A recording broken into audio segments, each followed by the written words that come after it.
Assalamualaikum semua. Nama saya Hajidah Naila Fatimah binti Isya Iskandar, pengacara MySun TV Channel TV PSS SK Sutong Omar, melaporkan secara langsung bagi kejohanan Mertas Desa peringkat sekolah pada hari ini. Kejohanan ini bertujuan untuk meningkatkan tahap kecergasan fizikal murid serta memupuk semangat kesukanan, disiplin dan kerjasama dalam kalangan warga sekolah. Jadi, jom kita saksikan sama-sama.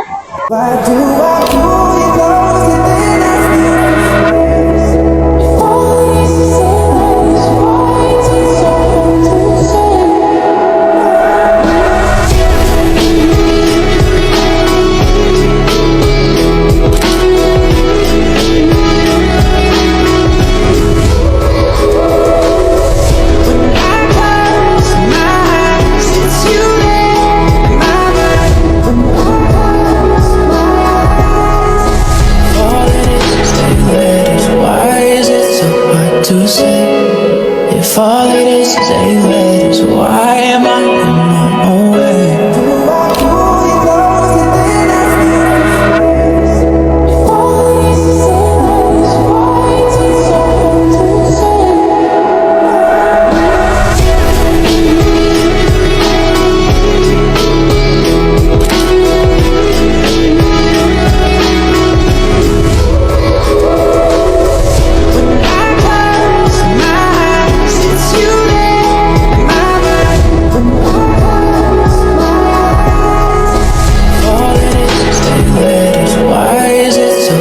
To say, if all it is eight letters, why am I in my own way?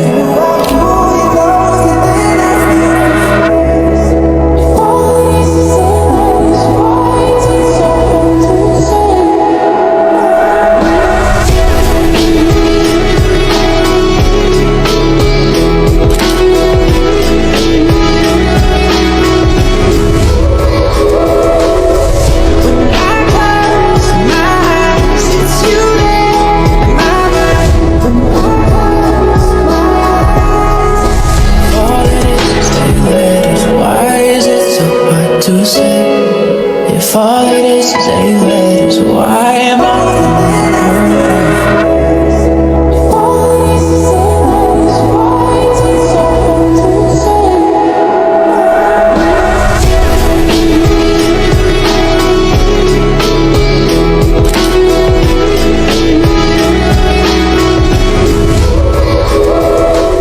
Dan syabas diucapkan kepada semua peserta pada hari ini. Sekian sahaja laporan pada kali ini. Saya Hajidah Naila Fatimah melaporkan untuk MySun TV. Terima kasih. Bye-bye.